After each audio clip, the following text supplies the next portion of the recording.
नमस्कार दोस्तों, आज की इस वीडियो में आप सभी का स्वागत है। आज की इस वीडियो में हम समझेंगे कुपोषण के बारे में। ठीक है दोस्तों, तो चलिए सबसे पहले हम कुपोषण को समझ लेते हैं कि कुपोषण क्या होता है। ठीक है, तो देखो सबसे पहले हमारा जो टॉपिक है वो है कुपोषण का अर्थ। ठीक है, कुपोषण का क्या अर्थ होता है। कुपोषण एक अस्वस्थ्य की स्थिति होती है। ठीक है, जब हम कुपोषण कब हो जाए, जब हमारे शरीर को पर्याप्त मात्रा में पोषक तत्व मिनरल्स नहीं मिल पाते हैं, तो जिस वजह से क्या कुपोषण की जो बीमारी है वो हमारे शरीर को लग जाती है। ठीक है, जिससे कि हमारा शरीर कुपोषित हो जाता है। ठीक है, ये तो हो गया दोस्तों कुपोषण।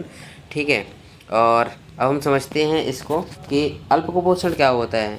किसी व्यक्ति को जितने पोषक तत्व आवश्यक हों, यदि उस मात्रा में कम उपलब्ध हो, मतलब उस मात्रा में नहीं मिल पाते हैं जितना कि भरपूर मात्रा में मिलना चाहिए हो, परंतु वो मिल नहीं पाता है, तो उसी को हम कहते हैं अल्प पोषण। तो मिल रहा है लेकिन अल्प मिल रहा है, थोड़ा मिल रहा है। और उसके बाद में है कुपोषण के कितने प्रकार होते हैं।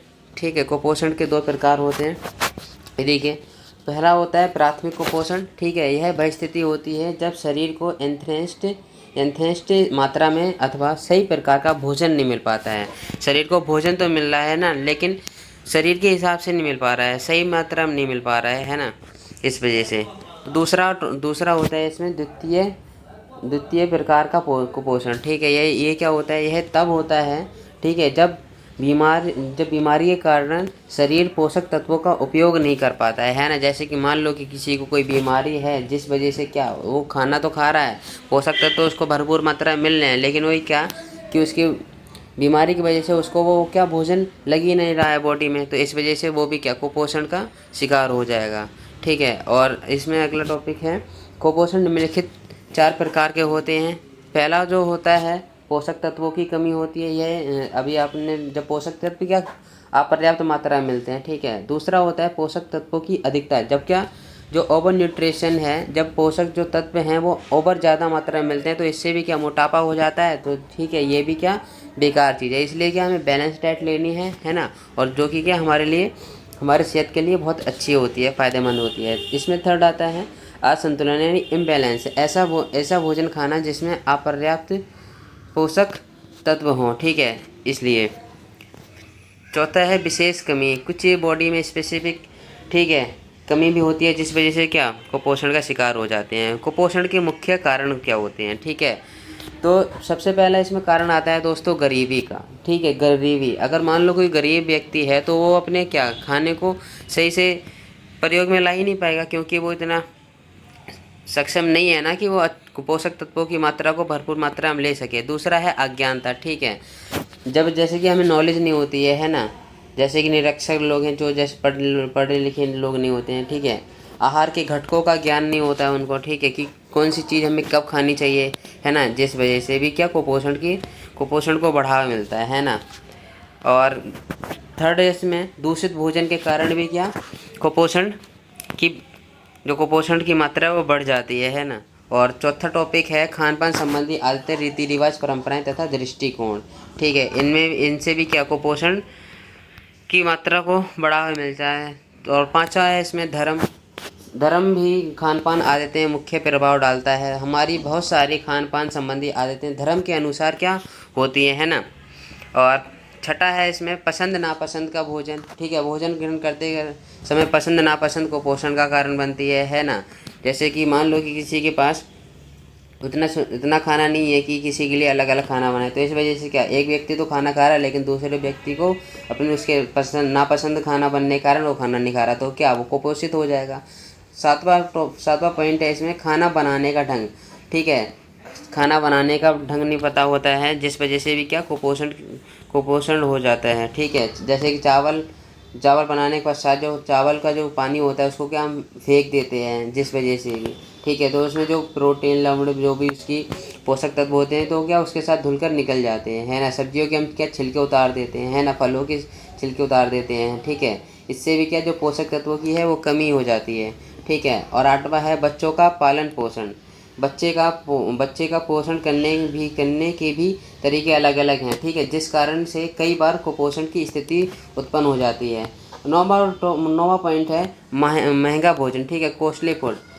ठीक है, इससे भी क्या कुपोषण की मात्रा बढ़ जाती है, क्योंकि बहुत से भोजन जैसे पनीर, बादाम, मक्खन आदि बहुत क्या महंगे होते हैं, कई बार साधारण आदमी इन्हें नहीं खरीद पाता है, तो इससे भी क्या कुपोषण होता है। अब देखते हैं कुपोषण के लक्षण क्या होते हैं, ठीक है, इसके सिम्टम क्या होते हैं। मान लो कि किसी व्यक्ति को कुपोषण हो गया तो उसको सिम्टम क्या होंगे, ठीक है, लक्षण क्या होंगे। तो पहला हो जाता है आदमी का भार कम हो जाता है, यानी जो उसका बॉडी वेट है वो कम हो जाता है, लूज़ हो जाता है, ठीक है। दूसरा है मांसपेशियाँ कमज़ोर हो जाती हैं, ठीक है, शरीर पीला पड़ जाता है, ठीक है, बॉडी क्या येलो हो जाती है, थकान महसूस करता है वो। आदमी को सिर दर्द, जुकाम, खांसी जैसे रोग हो जाते हैं, ठीक है। और कुपोषण होने के बाद में फिर रोगों की तो वो भरमार लग जाती है, रोग तो लगते ही रहते हैं। छठा है आदमी तनाव तथा चिंताग्रस्त रहता है, ठीक है।